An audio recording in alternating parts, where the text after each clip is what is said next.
Rain fell softly over the quiet streets of Brighton, England. It was the kind of grey afternoon that felt heavy even before tragedy arrived. Emma Whitmore stood outside the Royal Veterinary Hospital, her fingers trembling around a paper cup of untouched coffee. She hadn't slept in 2 nights. Inside, her golden retriever, Max, lay connected to machines that hummed softly in the sterile white room. Max wasn't just a dog. He was her late husband's last gift. 3 years earlier, Emma had buried her husband Daniel after a sudden heart attack. Max had been the only thing that got her through those endless nights of silence. He slept beside her bed when panic attacks came. He nudged her hand when she forgot to eat. He was the warmth in a house that had gone cold. And now, Mrs. Whitmore, the vet said gently. Dr. Harris had kind eyes, but today they carried something Emma feared. I'm so sorry. Max's kidneys are failing. He needs a transplant immediately. The word hit her like ice water. Transplant, she whispered. It's rare, but possible. We have a donor list for animals.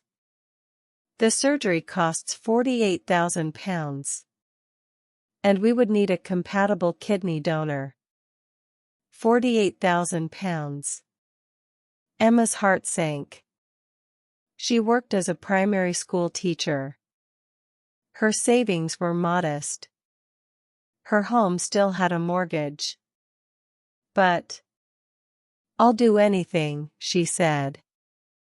Dr. Harris hesitated. There is one more possibility. In extremely rare cases, humans can donate a kidney to a dog if compatibility testing passes. It has only been done a few times under experimental approval. Emma blinked. You're saying I could donate? It's dangerous. And ethically complicated. You're a mother. You have responsibilities. Yes. She had responsibilities. At home, her 8-year-old daughter Lily waited, unaware that the world was tilting again. That evening, Lily sat cross-legged on the sofa. Is Max coming home tomorrow? She asked softly. Emma swallowed. I don't know, sweetheart. Lily's small voice cracked. Daddy said Max would always protect us. Emma went upstairs that night and sat beside Max's empty dog bed. She looked at the photo of Daniel on the wall. What would you do? She whispered into the dark. The answer came in the quiet. Max had protected them. Now it was her turn. The next morning, she walked back into the hospital. I want to get tested, she said. Dr. Harris looked stunned. Are you certain? Emma's voice was steady. He saved my daughter's heart when I couldn't. If I can save him, I will. The tests began. Blood samples. Compatibility screens.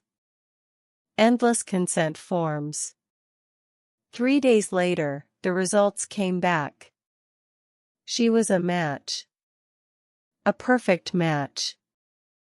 And just like that, Emma made a decision that would soon touch millions of hearts. The hospital corridors felt colder the day Emma signed the final consent. The procedure wasn't guaranteed to succeed. The recovery would be long.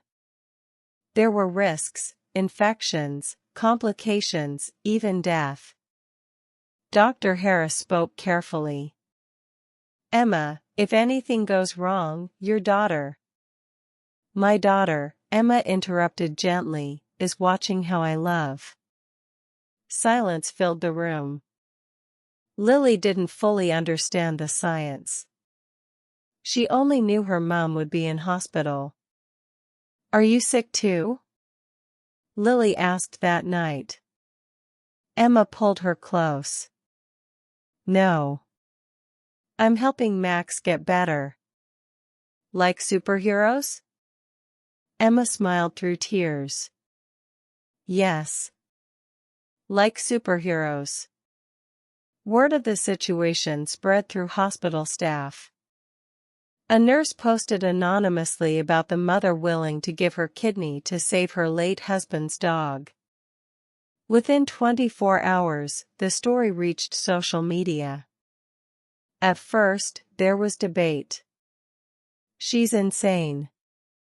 It's just a dog. She has a child. But then something shifted. People began to understand. Max wasn't just a dog. He was grief therapy. He was stability. He was love that survived loss. Donations began pouring into a small crowdfunding page started by Lily's teacher. £5. £20. £100. Strangers wrote messages. For Max. For bravery. For unconditional love. The night before surgery, Emma lay awake in her hospital bed. Through a glass partition, she could see Max resting quietly. She pressed her palm against the glass. I'm not losing you too, she whispered. In another room, Lily stayed with Emma's sister. She hugged Max's old blanket and cried silently into it. The morning came too quickly. Bright surgical lights. Masked surgeons. Beeping monitors. Emma was wheeled toward theater. Any last words? Dr. Harris asked gently. Emma smiled faintly. Take care of him. The doors closed. Hours passed. Outside, dozens of hospital staff followed updates anxiously. On social media, thousands refreshed their screens. Finally, after 6 hours, Dr. Harris emerged. The surgery had worked. Max's body accepted the kidney. Emma was stable. The hospital erupted into quiet tears and relieved applause. But recovery would test them both. And the world was watching. ACT3, when love goes viral. Recovery was brutal. Emma woke in pain she hadn't anticipated. Breathing hurt. Moving hurt. Even laughing hurt. But when Lily was brought into the room and climbed carefully beside her, everything softened. You did it, Mum, Lily whispered proudly. Across the hall, Max slowly regained strength. Within days, he was standing. Within a week, he wagged his tail again. The video of Max walking toward Emma for the first time post-surgery went viral. Millions watched as the golden retriever carefully approached her hospital bed. He rested his head gently on her lap. Emma broke down completely. So did the internet. News outlets picked up the story. Morning shows across the UK invited Emma to speak. The debate transformed into admiration. She risked her life for love. She showed her daughter courage. Veterinarians across Europe began discussing cross-species transplant research. But Emma avoided fame. She focused on healing. Then something unexpected happened. The crowdfunding page surpassed £120,000. More than double the cost. Emma announced she would donate the remaining funds to animal treatment charities. The gesture only deepened public emotion. Letters arrived daily. Children sent drawings of superheroes labeled Mom and Max. An elderly widower wrote. Your story reminded me why we keep loving after loss. 3 months later, Emma walked into the park for the first time since surgery. Max ran freely again. Healthy. Strong. Alive. Lily chased him across the grass.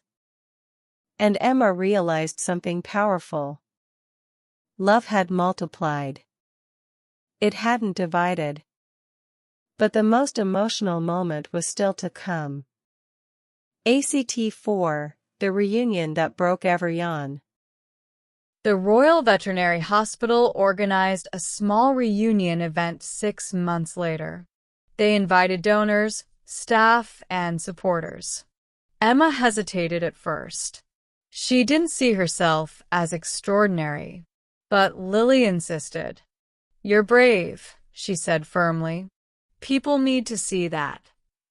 The hall filled quietly. Doctors, nurses, families. Max waited backstage, tail thumping softly.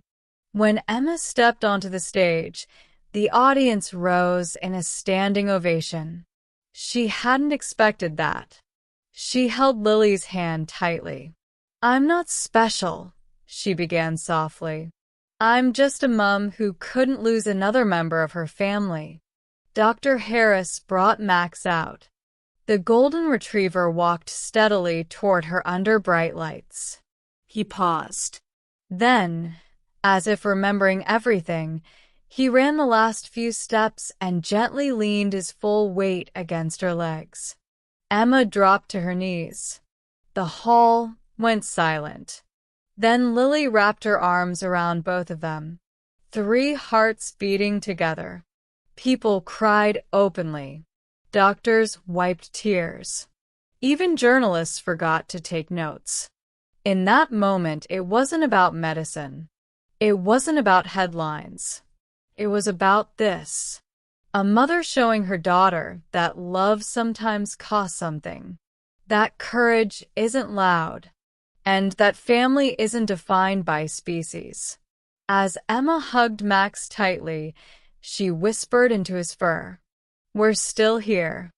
And that simple sentence, carried across screens, across countries, made millions pause and feel something rare in a fast world.